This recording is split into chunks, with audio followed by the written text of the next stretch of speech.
Okay. So good morning, everybody. I officially declare the Lake Balboa Health and Public Safety meeting open. I am James Brown, Committee Chair, and with us so far this morning are Mary Pinamon and Gary Kay, both board members of the Lake Balboa Neighborhood Council. Excuse me, James. Yes. Jeremy is an attendee looking to be moved over. Oh.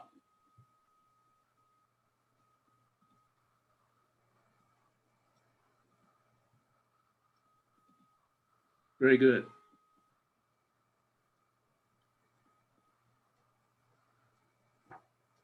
Jeremy, good morning.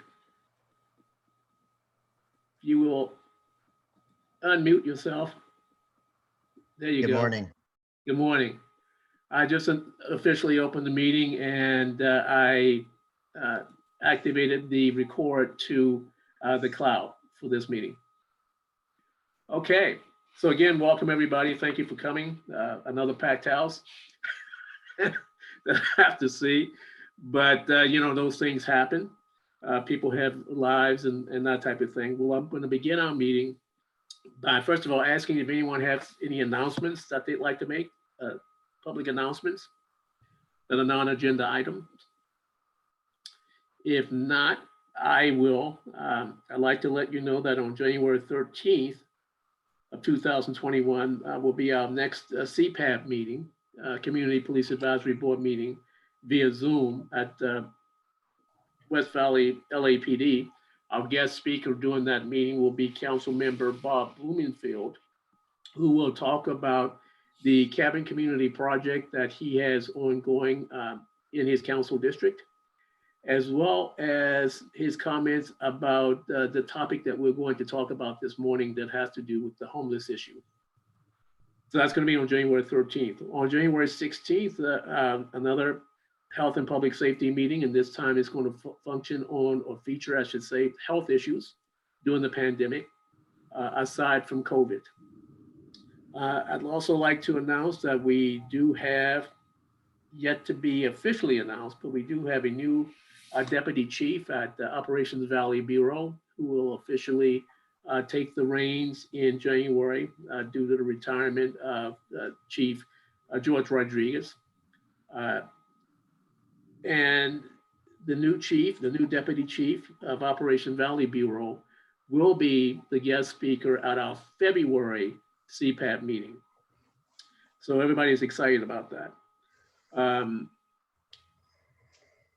The deputy chief of Operation Valley Bureau, this is the bureau that oversees the operation of each of the 7 LAPD stations here in the San Fernando Valley.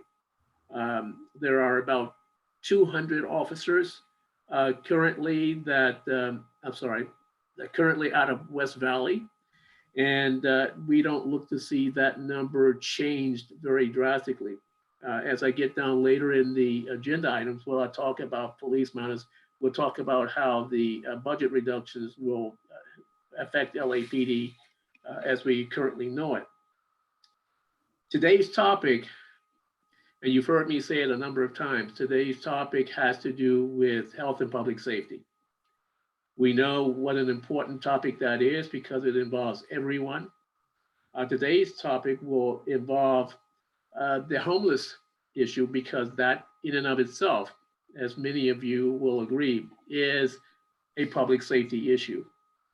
And so, as you may know, there is a proposal before the City Council that seeks to amend a specific section of the Los Angeles Municipal Code that governs actions of those that are homeless, that is the homeless community. The question is, will the actions by the LA City Council punish the homeless or reduce the number of homeless persons? We're going to decide that through our discussion. My hope today was to, I see there's someone else that was here. One second.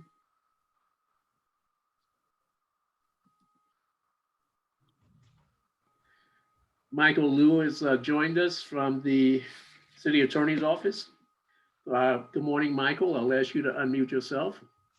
Good morning. Good morning. Thank you very much. I've just gotten into the topic of today's discussion that has to do with the proposal before the City Council that will affect the lives of homeless individuals.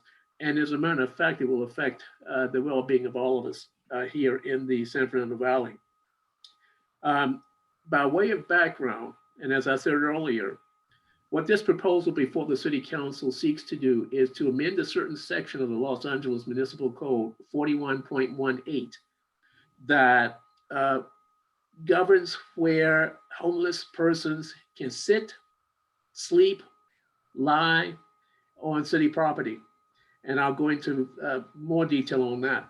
But by way of background on 4118, there was a lawsuit against the city of Los Angeles and LA County called the Alliance versus the City and County of LA that alleged that the city, meaning LA, has not responded quickly enough to shelter homeless individuals, which in fact has led to unhealthy conditions on city streets and the obstruction of free passage on sidewalks.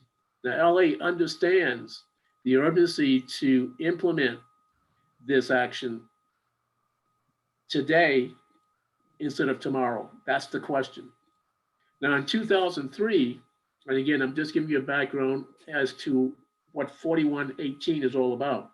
In 2003, the ACLU and the National Lawyers Guild filed a case on behalf of a homeless individual named Edward Jones. The case became before the Ninth Circuit Court of Appeals. And in 2006, the Ninth Circuit Court held that 4118 was a violation of the Eighth Amendment, which prohibits cruel and unusual punishment. Now, as a result, LA agreed not to enforce 4118 until enough beds were supplied to house homeless individuals. That number at that time was 1,250, which in 2019, Mayor Garcetti agreed that that number had been met.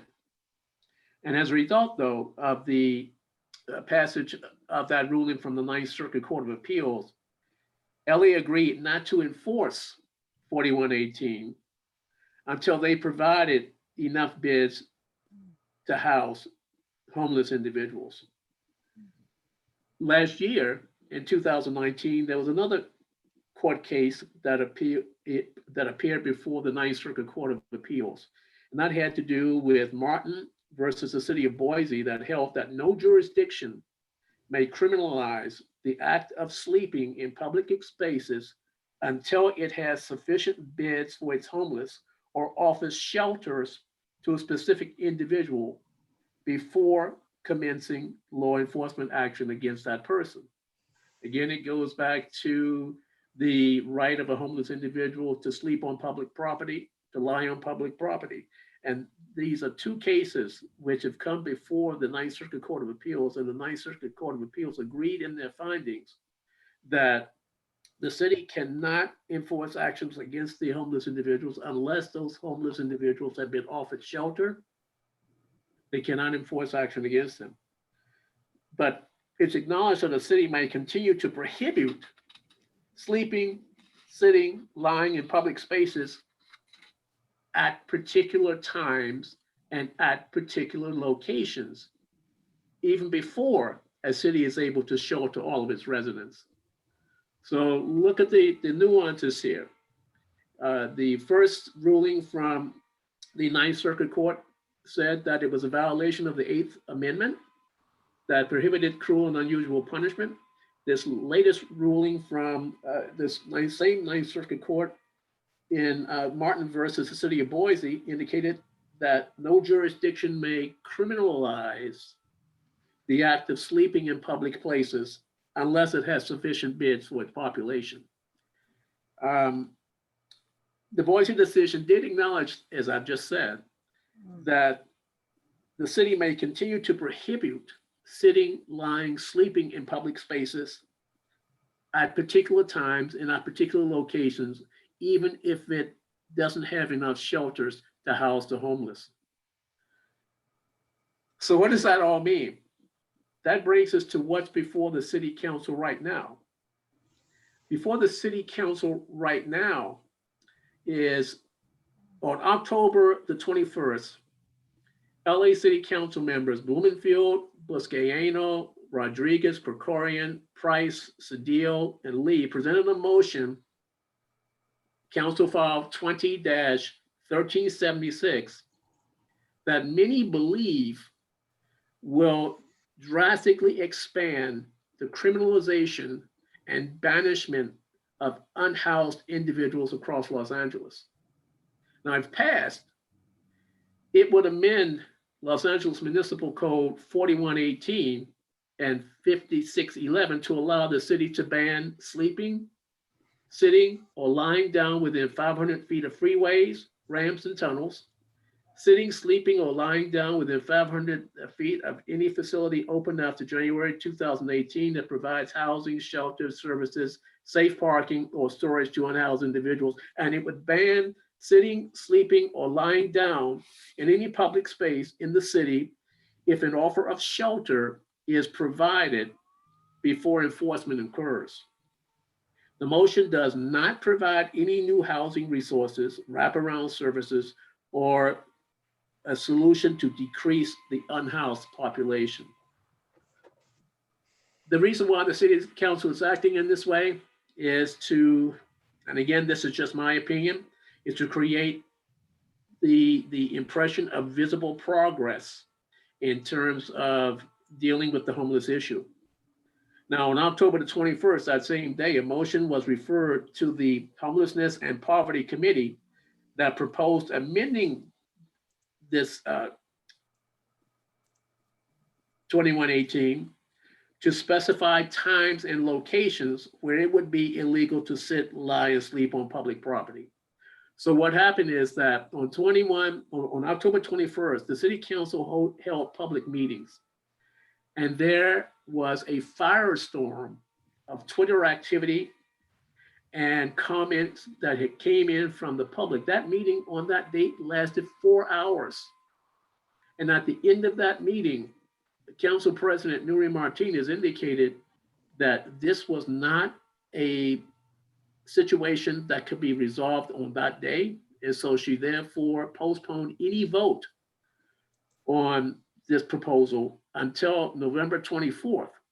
Well, November 24th came and went, and there was no vote on this issue. The motion instead was referred back to the Homeless and Poverty Committee for a second time, where it is still being considered. And this is where the public comes in. As I said, a Twitter storm and backlash ensued, which nixed the city council's effort to pass the proposed legislation, and which is why Council President Nuri Martinez postponed the vote to late November. There was no vote taken in late November, and Council President Nuri Martinez had indicated that the reason why there was no vote is because she believed that it was too important an issue for the city council to decide without public input. So why am I bringing this issue up to us? I'm bringing this issue up to us because we have the opportunity to weigh in with an official community impact statement and join the more than 20 other neighborhood councils in expressing how the homeless issue and the passage of amendment to 4118 would impact our community. Now, just by way of definition, what is a community impact statement? A community impact statement is an official recognition, in this case by the Lake Balboa Neighborhood Council, that would be communicated to the LA City Council, letting them know how we officially, as representatives of Lake Balboa, how we officially feel that the impact of passage of 4118 will affect our community.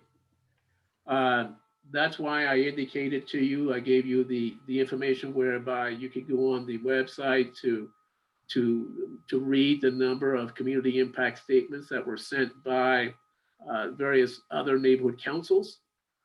But it's important, it's really critical that what I'd like for us to do And we really can't take a vote on it because well, actually we can, because Jeremy and I are two of the three committee members, so that's a majority.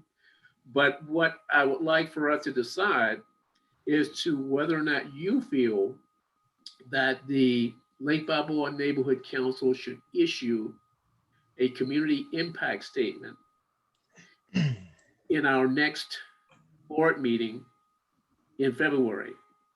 Again, we would draft the community impact statement, presented as an agenda item during our February meeting, and the board would then vote as to if they agree or disagree with the opinions expressed in that community impact statement. What is your feeling about that? Anyone? Gary? Oh, Oh, yeah, go ahead, Jeremy. I just my thought on the topic. One, I agree. I'm glad that they're at least being restrictive. That it supersedes and not just a blanket sleep wherever, whenever, and we can't do anything about it. That's good. I think my biggest issue with the homeless is that, it's always seems to be about housing them and housing them only. Nobody ever presents something to be able to get at the root cause. It's analogous to, hey, there's all these people that are into cutting themselves, and we just hand out band-aids and gauze. Oh, good, we'll just patch you up. But we never get them to stop doing it. Never to stop, never deal with the root cause of it. And if we don't deal with the root cause, we're never going to be able to keep up with this. It'll never end. It'll be an endless cycle of homelessness, and we just provide housing. And then eventually some people that do have housing, hey, it's cheaper to just sort of go onto the street and get free housing than it is to pay this astronomical rent. It'll just increase the problem. We got to get to the root. Deal with drugs and alcohol, and we deal with mental issues, which is the vast majority of homeless. Not all, but the vast majority. And until I see something on the table to really address the issues, I'd like to be able to see that from a standpoint, from my standpoint, that this is great, but at least commit to doing something more that stops it, that gets to the root of the problem. I understand what you're saying, but understand that the previous rulings on this particular issue, where they look to amend section 4118, that would look to ban sleeping, sitting, lying in public spaces. That was the first issue, and that was declared, for lack of a better term, unconstitutional because of the cruel and unusual punishment about banning a person from sleeping in a public place. So what Council Member Blumenfield did, he issued an amendment to his amendment that stated, Right. okay, we will just ban them in certain places and at certain times.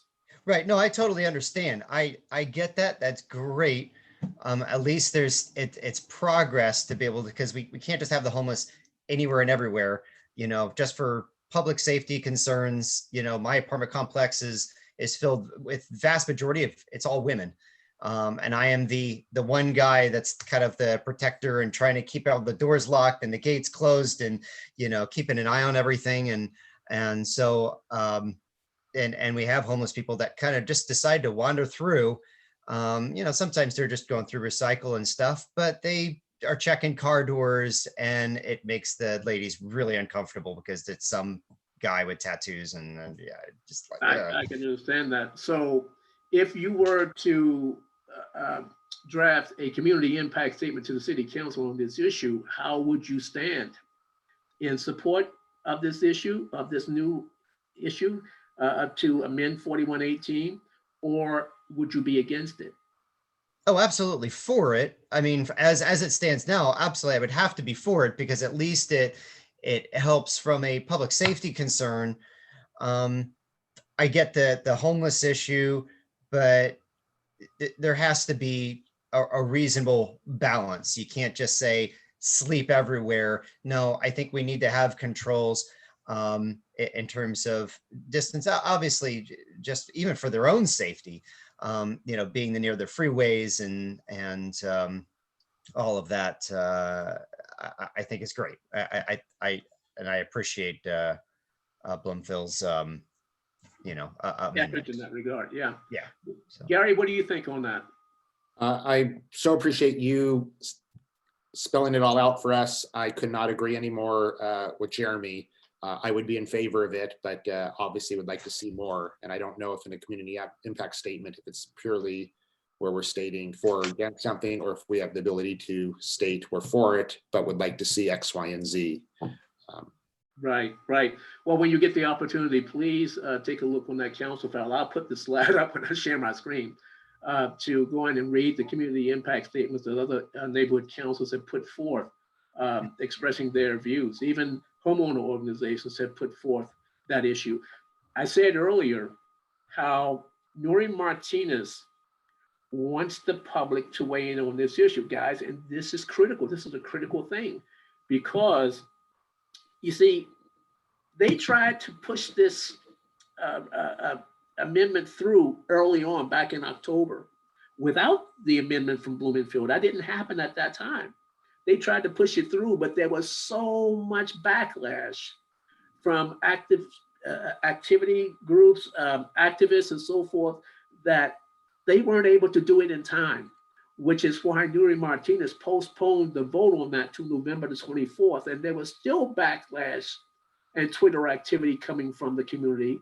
And so that's when she decided, and rightfully so, that's when she decided to postpone, to move the motion back to their homelessness and poverty committee, where it's sitting now. But make no bones about it, they are going to vote on this issue during the first quarter of January. And we have got to let the public know how critical it is for the public to weigh in. That's why on the, as a matter of fact, let me share my screen. Let's see.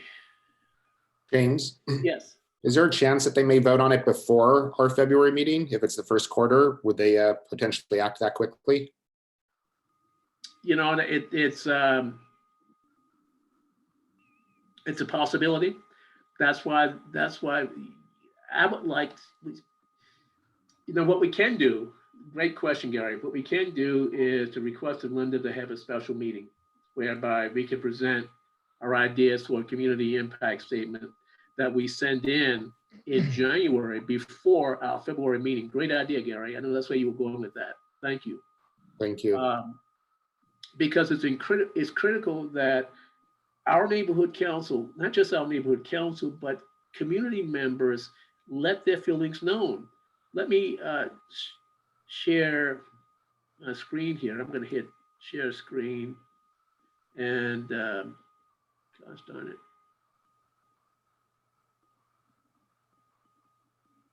Let's see.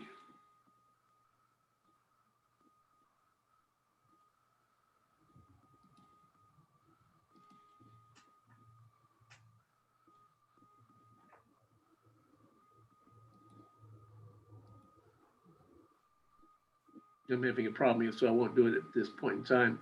But let me go on with getting your feelings about this. Mary, what do you think about the community impact statement aspect? I think a lot of different things on it. They don't want the homeless. Nobody wants the homeless in their neighborhood, next door, in the parks or anything. What are we doing to find housing, to commit to doing housing? That's my whole thing. On patrol, I had to go by and record every homeless encampment that we saw. And everything was terrible, terrible, for people laying on the street in America today. I agree. So would you be in favor of our board issuing a community impact statement? Yes, 150%. Got it. Michael, thank you for joining. And from a attorney standpoint, city attorney standpoint, we are aware, and I'll get into this a little bit later in this agenda, we're aware that LAPD is not going to do much with respect to this until some direction is given. Michael, where does the city attorney stand on this issue? Because after all, it did come from the original draft of this proposal did come from Mike Fuhrer. So, I guess what I will say is that the way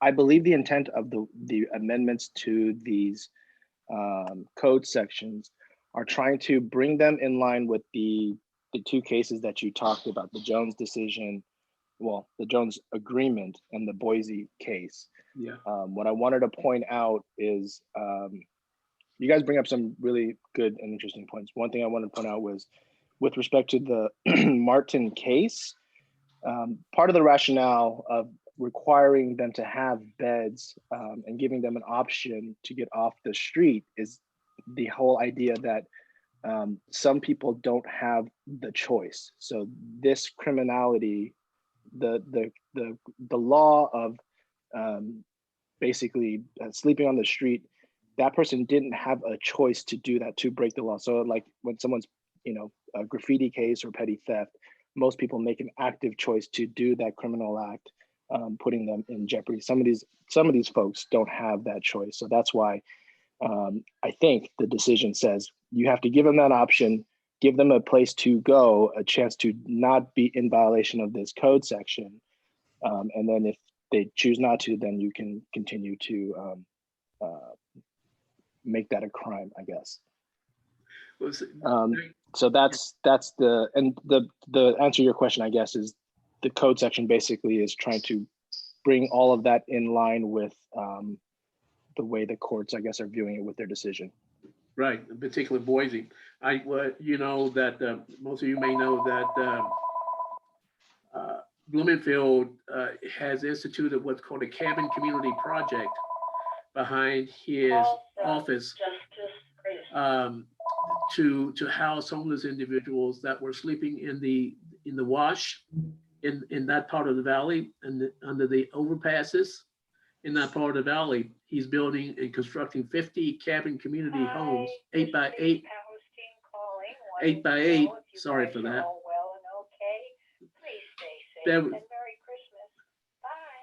That was my relative. My wife didn't pick it up. But my point being is that Bloomingfield is constructing 50 8 by 8 cabin community homes. He held a public forum on that about a week ago that was attended by 250 individuals, particularly in the area that was right behind his office on Van Owen Street. And they expressed their opinions to beat the band. But that is one of the efforts that Michael is talking about. Before we move to change the homeless situation, we have to make sure that there are at least shelters that were offered to them. And so this is one of the things that Bloomingfield is doing. And also it's being done in other council districts in Los Angeles to build these cabin shelters to house the homeless individuals. So right now, what I'm hearing with respect to where we should stand as a neighborhood council, we should stand in support of the amended 4118 that would prohibit the sleeping, sitting, lying in public places, but only doing certain times and at certain places. Am I reading that correctly? Do you agree with that?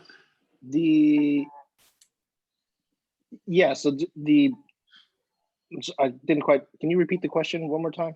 Well, I wanted to find out what the consensus is in terms of the neighborhood council issuing a community impact statement for the amended version of 4118 that was put forth by Bloomingfield. Now, you should know that there was another version that was put forth by a couple of other council members that seemed to go into more detail in terms of dealing with the homeless and how they should be treated. Again, there are quite a number of people that think that this particular issue is an attempt by the city of Los Angeles to penalize homeless. And so that's why Nuri Martinez wanted to get the public input in terms of expressing opinions before the city council takes a vote on this. I did find my screen, bear with me here. Okay.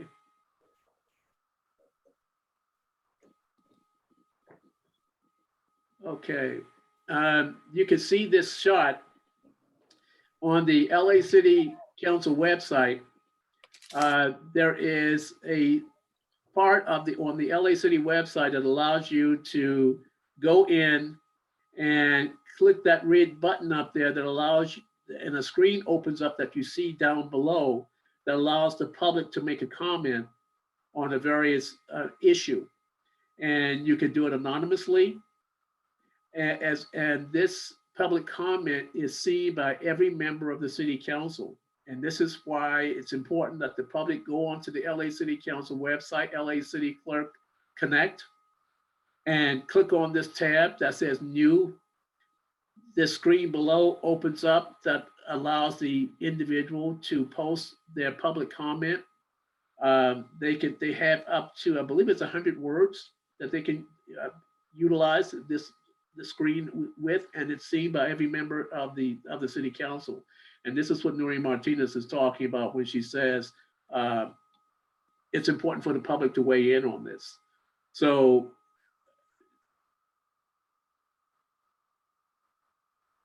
I would like to get a commitment from you guys. I know you guys on various next door segments. Jeremy, are you on next door?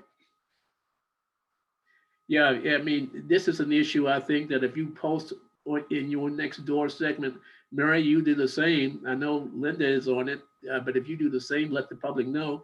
Gary, you're on next door. I think I've seen your post, aren't you?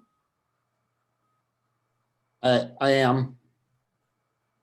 If you can urge the public to weigh in on this issue before this vote takes place during the first quarter. Again, I'm going to adapt your idea of formulating a suggested community impact statement. I'll do several versions of that and forward it to you to get your feedback as to, or amend it to get your feedback as to which community impact statement should be presented during our, hopefully a special meeting that we would have in January. If I can get Linda Gravani to agree to that. Are there any questions about that? Okay.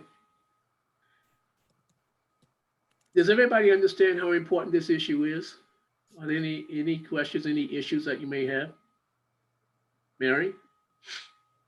It's very important to me, seeing different things. For instance, kids who are in the system, once they turn 18, where do they go? There's no halfway house or nothing for them to go. They go to the streets. We have seniors who have apartments and things, and the rents have gone up. They can't afford it. They're on Social Security and whatnot. Where do they go? They don't have any family. They go to the streets. Not everybody's on drugs or alcohol. That all should be, we need to look at it. You know, so busy to get them off the streets, but where are they going to go? Well, you realize that on these projects that are going up around the city to house individuals, such as the Cabin Community Project, services will be provided to those individuals that are living there. Now, understand those individuals that are living in these cabin communities are only there for a period of time, not forever. But there will be services that will be provided to them from a standpoint of health, and they will provide their own security. This particular cabin community that Bloomingfield is beginning construction on is right next door to West Valley LAPD. It's behind Bloomingfield's office. It's right behind a public library. So perhaps you can imagine the impact that a number of community members in that area have expressed their opinion on this. It is a typical, and you will hear this time and time again, it's a typical not in my backyard response Yeah. that most people will do, but we have no choice. Jeremy indicated earlier that we have to do something. We can't just sit by and let the homeless go on as the way that they're going on anywhere that they want to do it. Because it does affect public health. Lying on the street in front of a business, for example, blocking entrance and exits to businesses, that is a safety issue. That's also a health issue. And so something has to be done in this regard. And make no bones about it, this is not a one size fits all situation. We have to try different things. And that's why these cabin communities are going up all across the San Fernando Valley. Nuri Martinez in Council District 6, where we are, is constructing shelters for individuals. There's one going up on Sherman Way, right around the corner from where you live, Jeremy, around from Sherman Way in the space across from what used to be Toys R Us on Sherman Way. There's a homeless shelter for women that's going up. And there are project communities that are going up whereby the city is going in and they're buying up hotels, they're buying up various other locations to house the homeless. And so, but this is an issue with this particular proposal that is before the city council right now. If we leave it up to them, it will turn out not the way we'd like to see it. Because what they're looking to do is, I mean, if we hadn't spoken up, if the Twitter storm hadn't happened, Bloomingfield would not have put forth his amendment to specify times and locations of this new ordinance. He wouldn't have done that. And so we need to stay on top of this. And that's why it's important for us as a neighborhood council to let the city council know how we stand on this. And we have the ability to do so with the community impact statement. Yes, Jeremy. Question, you keep mentioning times and locations, but on the amendment, I only see locations. I don't, where they can go, but not necessarily specific times. Well, earlier on, with respect to 4118 and 5611, it specified that homeless could not park, for example, at a certain location between, I think it was 9 o'clock in the morning to 9 o'clock at night to 6 o'clock in the morning. They're talking about that once again. I will put up Bloomingfield's amendment where he does mention times, not specific times, but times. They were specific in terms of that. Michael, do you have any clarification on that? I think so you did a really good job of, excuse me. So the time issue is part of the Jones agreement. That case actually didn't go to a final decision. It was agreement between the city and the ACLU. And at that time, that was previous to the Boise case. The agreement was to, in an attempt to try to, because they recognized that there weren't enough beds and there were no options for some folks. The agreement was to not enforce that rule between, like you said, 9 p.m. and 6 a.m. so that people could put up tents and could sleep, lie, or sit, sleep, or lie on a sidewalk in violation of that ordinance on its face.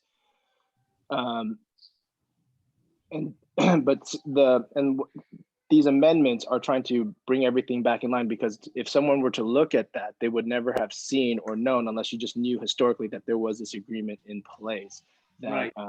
You could sleep on the sidewalk between 9 and 6.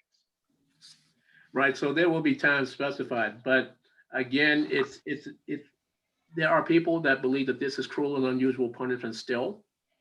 And so that's why we have to put our opinion in, as more than a dozen other neighborhood councils have already done, put their community impact statement in to let the city council know how we stand on that. And if I could just weigh in a little bit, the issue of criminalization, without expressing, I guess, too much of opinion one way or the other. From my experience working with the LA City Attorney's Office, with these types of charges and with homeless issues in general, by and large, from what I've seen from my office, is most people are trying to address it from the quote unquote root cause perspective.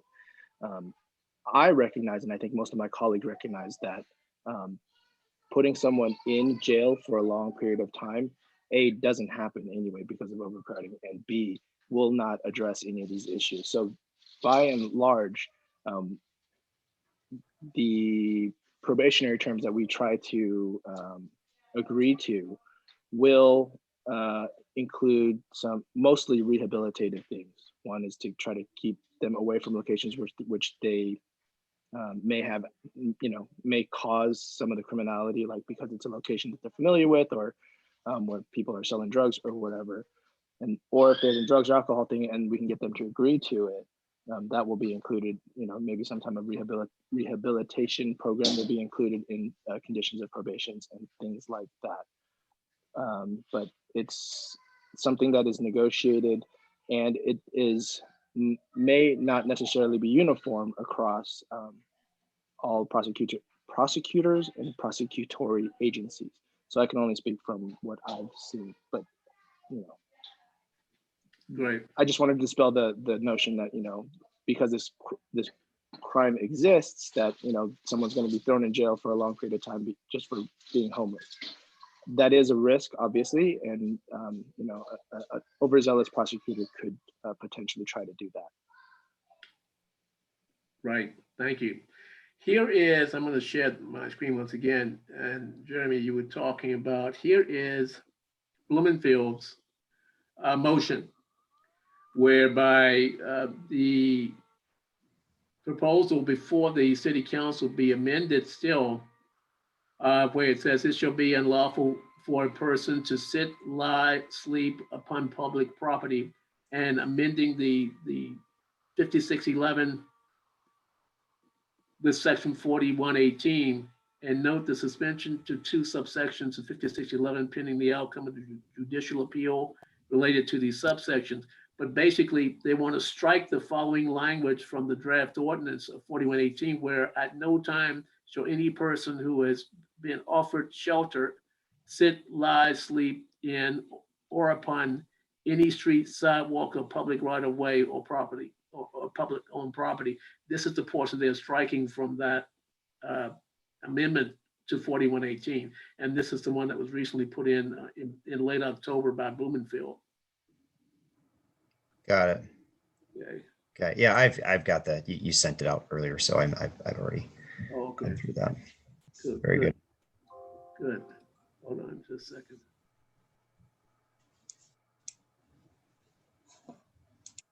Okay. Okay.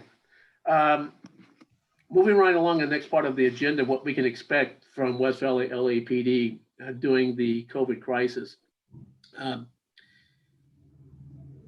I don't need to tell anybody, because I think we're all aware of where we are with respect to the COVID crisis. Everybody has been asked to hunker down, to stay home whenever possible, and to continue to practice the recommendations for social distancing, et cetera, et cetera.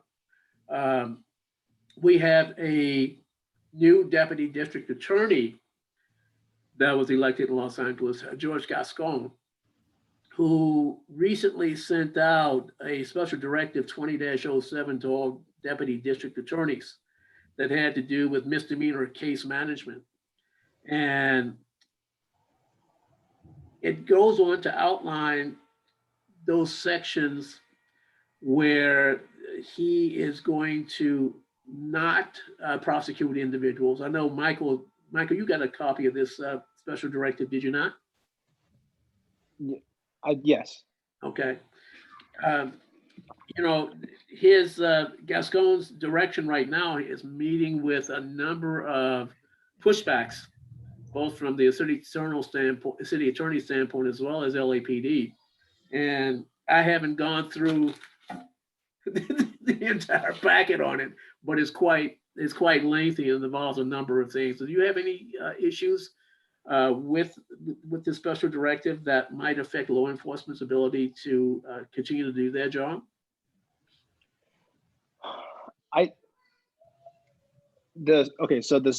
The input that I guess I will share is that the special directives are directions for his attorneys in his office. So that doesn't tell that he has sorry, he has no ability to direct anybody that is not inside of his office. And by and large, those are his policies for filing considerations, so to speak, and various other policies with respect to bail and that sort of stuff.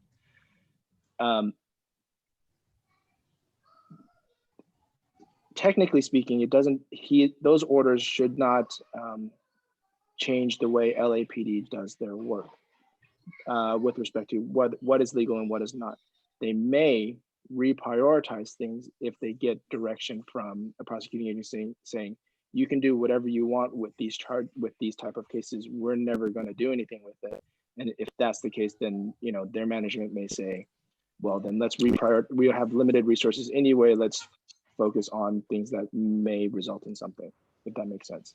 So the directives don't directly tell them, hey, you cannot do this because they're not employees of his, but his statements may cause offices to take certain positions and actions, if that makes sense. It does.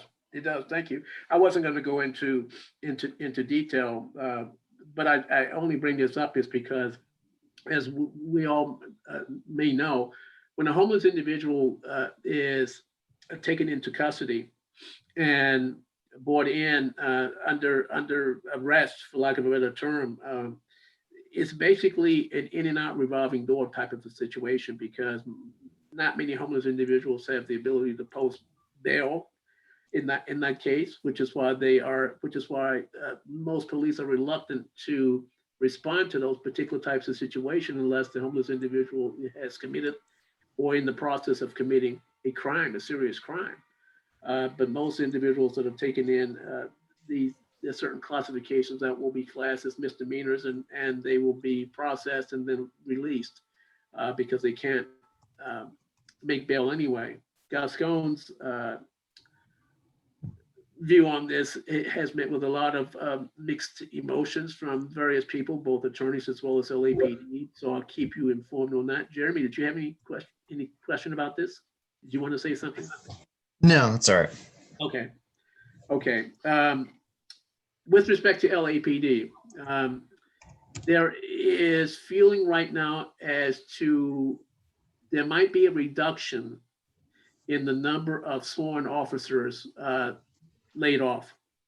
As you may know, the headlines are full of issues where people are afraid that crime is going to spike. And in fact, crime has spiked. We're well over 300 homicides in Los Angeles this year, which is a 10-year high. Theft from motor vehicles is at a tremendous high, over 50% of this time last year of theft from motor vehicles. And I will say this, in talking to the chief about this, he sees a lot of individuals that are stealing automobiles to live in. And so that's something that probably, it might have been going on for some time, but that's something that they are noticing now. People are stealing automobiles to live in. They're also stealing automobiles to, for lack of a better term, go for a joyride, where they're stealing the automobile from in front of your house, utilizing it throughout the day, and then bringing it back and parking it within blocks of your home, if not living in it. So automobile thefts are way up, homicides are way up, and that's why there is feeling that, well, maybe we shouldn't lay off 951 sworn officers. That number has been bantered around as to, well, rather than 951, maybe 300. And these would be people who are on the verge of retirement or have retired, And so a replacement would not be hired to fill that spot. They'll continue to, there won't be any new academy classes other than the one that's currently going on now. There won't be any new police academy classes, but they're talking about now reducing the number of sworn officers laid off from 951 down to a much smaller number. So I think from a public safety standpoint, that's a good thing. They have to look to where they get the money from, but I think knowing what the city has done in the past, they'll find the money to pay these individuals. They've even taken a look at closing, which is something I'd hate to see, but they're looking at closing certain police divisions.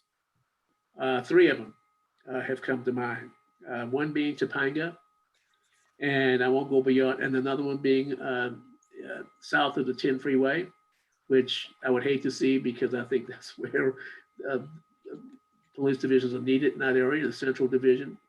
And the mission division they've been looking at, but the mission division here in the San Fernando Valley is one of the most active police divisions here in the valley.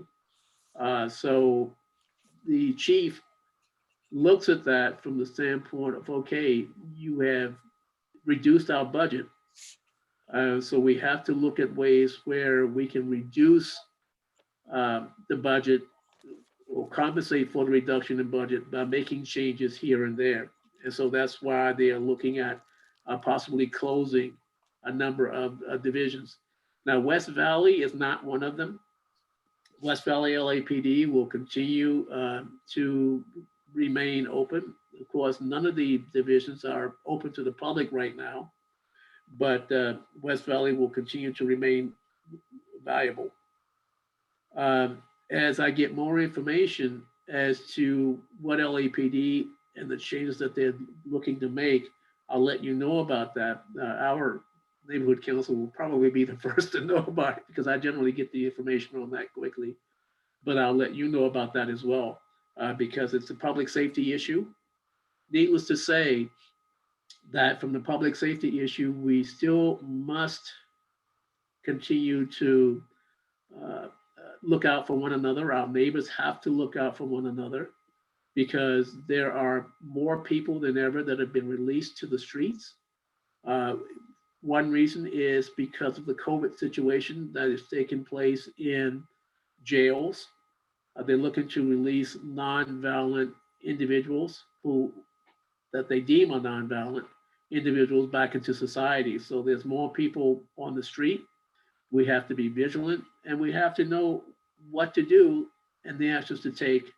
And this is where Neighborhood Watch comes in. I know Linda Gravani had talked about and asked for volunteers of individuals to host Neighborhood Watch meetings. I know Gary Kay has done that on a couple of occasions, but Gary, do you have any Neighborhood Watch meetings scheduled or have you volunteered to take an area? I'm looking at sometime in the first quarter of the new year.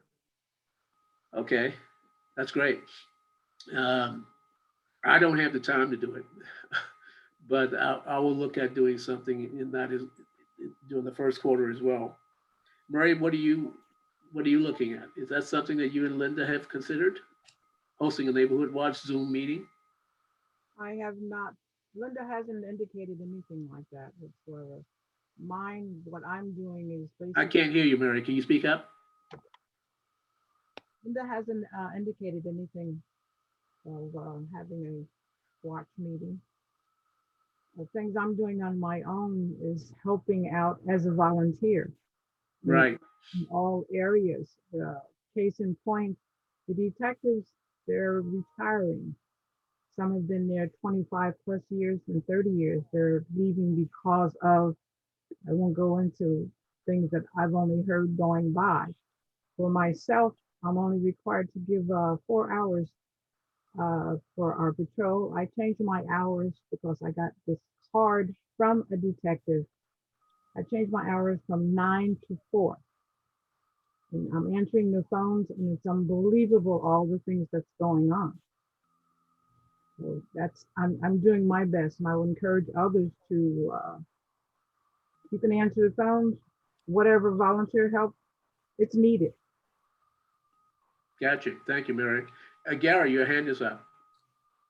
Thank you. Do you have any updates by chance on Officer Smith and when she might be returning to No, this no, I area? don't. No, I don't. She's still on loan to another division. How long that will be, I don't know. But as you know, right now, Officer Fuentes has the entire San Fernando Valley map, When I get a chance, I need help. and he is undertaking that. So if I have any information regarding Officer Smith and to when she would return, I'll let you know about that. Much appreciated. Thank you. You're welcome. Yes, Jeremy. I just was going to comment on that. I did talk to an officer and asked about Officer Smith.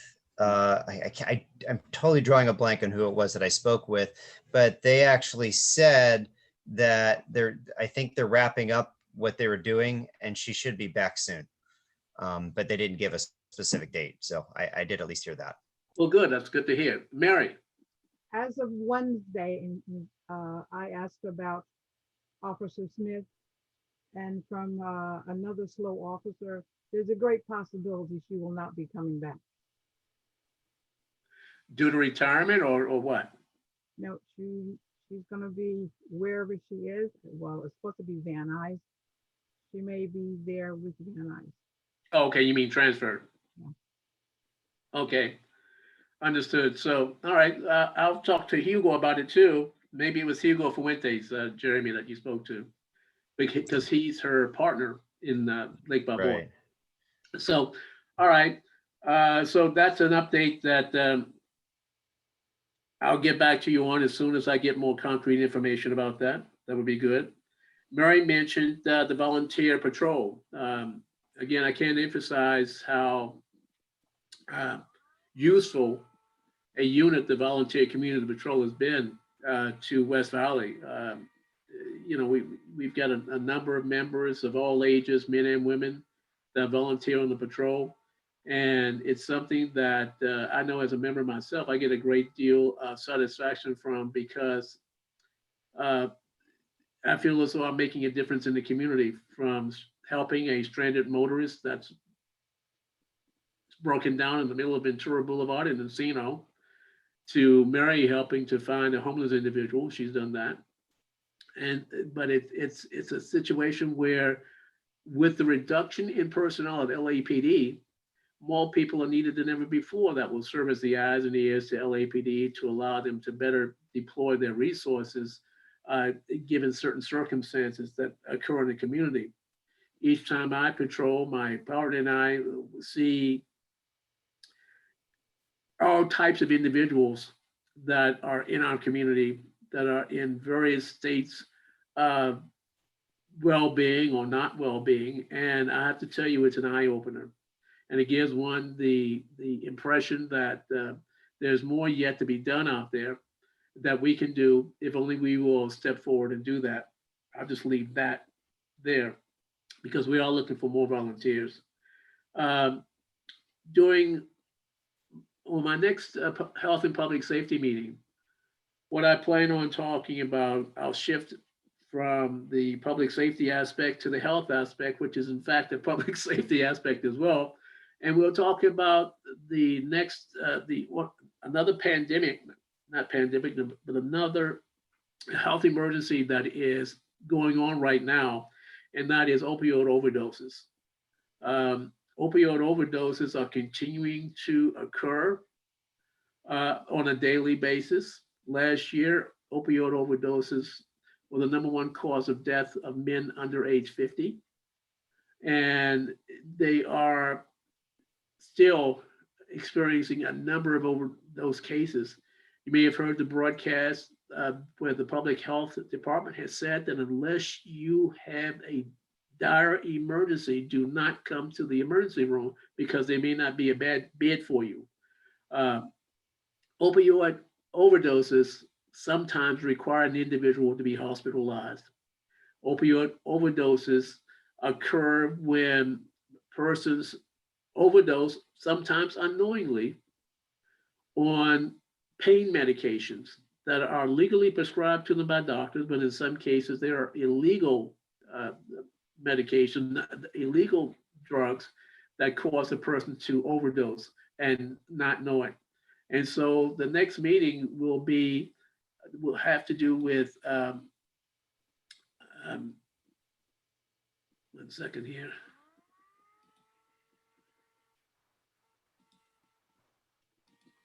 Will be to talk about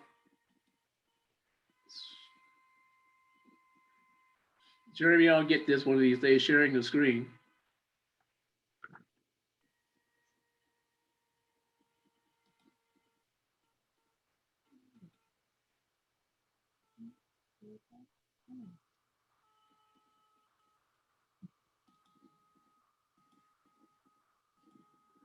There we go. Wrong.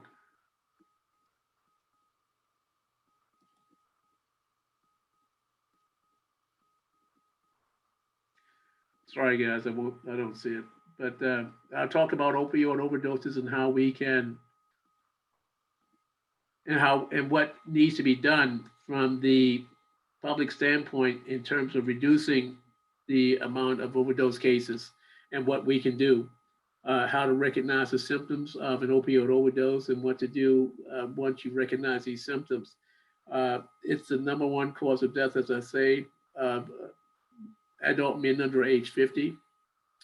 There are more than 200 opioid overdose deaths that occur daily. And so that's a serious issue that we'll talk about during the next Health and Public Safety meeting. I'm open for ideas from any of you as to other topics, health and public safety topics that you feel would benefit our community. I'm open to ideas that any of you have. I would ask you to communicate those to me, and let's do this. I know right now we are in a dire situation, what with COVID. We have to take care of ourselves as first and foremost, ourselves and our family. And so, but nonetheless, because we have this invention called Zoom that allows us to do a lot of things which we don't have the time to do or couldn't do by going to a public place and appearing on a meeting as we used to do at the Gulf Street Elementary School. So we can do a lot more for our council, for our community, by doing Zoom meetings. So if you have any ideas, any health and public safety ideas that you'd like to put forth, I'm open to it. You know, it takes a village. So, so let me know. Let me know. Does anybody have any other issues that they'd like to bring up before I adjourn the meeting? I guess this would have been a technical public comment item, but I am at least in a open conversation with the detective that is investigating those vans for that have popped up all over the place, advertising the Backpage Pros. And so we're trying to figure out, you know, strategies, who has these vans. Some of them are really stretching the limits of you know, their location in terms of how long they stay there. Some with you know, handicap placards to get around you know, being towed when they shouldn't be, you know, things like that. But obviously it's a website that advertises sex trafficking and prostitution. That doesn't need to be here in our neighborhood or anybody's neighborhood.